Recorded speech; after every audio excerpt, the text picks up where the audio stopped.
Going into Forbidden Door 2026, I had mixed feelings, and if you watch my predictions video, you already know that. I said I wasn't as excited for this one compared to other AEW pay-per-views, precisely because of the lack of build.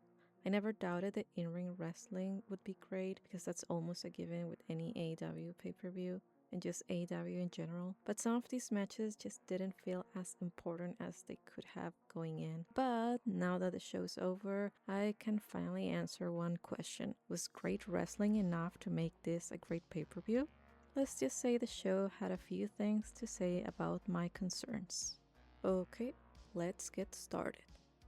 While I'm not going to completely walk back what I said in my predictions video, the lack of build was somewhat of an issue for me, and it did affect how some of these matches felt going in, because it's not something that just disappears. But what I didn't fully account for was how much the in-ring storytelling could make up for it. Not fix it completely, but compensate for it instead. There's a difference. Matches that I wasn't fully invested in before had me hooked right in because the wrestlers were telling the story right there in the ring. It didn't make me forget the build wasn't there, but it made me care anyway. That just shows how great performers these wrestlers are. The crowd was very energetic throughout the show, which helped a lot, and the first half felt a bit more of a slow burner to me. I think because those matches had the least build in the card, but the in-ring storytelling elevated this show in general, and in a way I wasn't expecting it going in, and I underestimated that part. For a match of the night, I don't think I need to think about this one for too long, and I think a lot of you will agree with me. Will Ospreay vs Swerve Strickland in the men's Owen Hard Cup final. I was glad it was the last match on the card since it was the most important match of the night, at least for me, and the one I was the most excited about. I can already see some criticism. Too violent, too much no-selling, too many finishers, and look, I get it, that style isn't for everyone, but I personally loved it. It was both great storytelling and amazing wrestling with two of the best performers in the industry. I was going crazy with all the false finishes and was kept at the edge of my seat the whole second half. I was 100% sure Will was winning, but there were multiple moments where it genuinely looked like Swerve had it, with Will barely kicking out. I think this is a contender not just for match of the night, but match of the year. The second match of the night for me was Kenny Omega vs Zack Sabre Jr. And although technical wrestling has never been my personal cup of tea, you can't deny Zack's skills and what a spectacle it is to see him come up with all these creative counters and submissions, and then see Kenny come up with his own creative escapes and flawless set of moves that we all love. Kenny got to showcase that he still got it, and I was very happy he ended up with the victory, which will put him, in his own words, on the path to redemption. So this win feels significant and like the start of a new arc for Kenny. My third favorite match of the night, the steel cage match between Team Briscoe and Team Don Callis family MJF. I enjoyed it even more than I expected to, and this match was a spot fest filled with funny, creative, and entertaining moments. I love how Briscoe's team all had a backpack filled with a weapon of choice. Some of my favorite spots were Kyle O'Reilly pulling out an old Nintendo console with controllers, which they later used cables and all to do a clothesline on Fletcher, and then O'Reilly smashing the console into Fletcher's head, busting him open.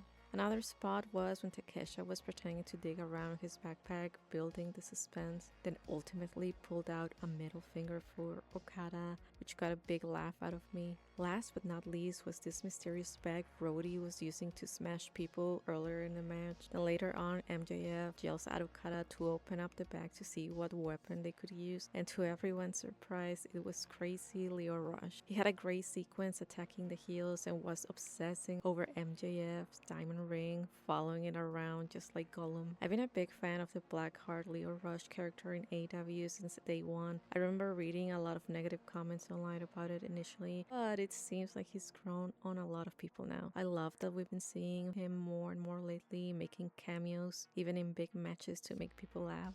I did think Andrade was turning on MJF, and I predicted that if Team Briscoe won, Mark would get his title match on a Dynamite instead of a pay-per-view. I think at this point maybe I should start charging for predictions, so stay tuned for fortune teller services coming soon, link in the description. Also, if I had to shout out one honorable mention for best matches of the night, It was Tekla versus Starlight Kid. I thought both were amazing, and I loved the bits and interactions with Starjump's president. The biggest surprise to me wasn't a match result, it was who showed up. Jay White finally returned after being gone for over a year and spending months trolling fans on Twitter with nothing but "ready?" In his defense, this time he posted it without a question mark, so I guess we should have taken him seriously this time. When the lights turned off and came back on and the Bang Bang Gang was on top of the ramp, it felt a bit off because there was no music at all. Then I realized Jay was probably coming out, but to my surprise he was already in the ring and went straight to attacking David Finlay.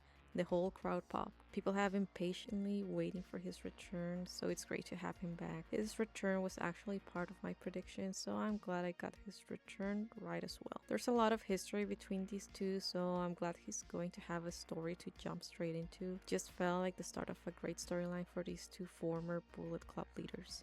So now the question is, where do these results leave us? Now that Forbidden Door is over, I think what's important is how well the booking decisions have set up the next couple of months. We are now on the road to redemption and All In, and I think Will Ospreay, Kenny Omega, and Mercedes Moné were three important wins that will create some hype in the near future. We will have to see when Kenny gets a rematch for the world title though. I would personally love for him to be involved in the main event at All In, but I think he'll get his match at Redemption and potentially win, who knows. Although I have mixed feelings about this because if he becomes champion, I don't want him to just win to drop the belt 1 month later. Mercedes versus Tekla is a match that has me intrigued since they feel like the two biggest women's stars in the company at the moment. And of course, Will finally gets another match for the world title and it feels like a lock, he'll become champion at Wembley Stadium. I will give Forbidden Door 2026 a very strong 8 out of 10.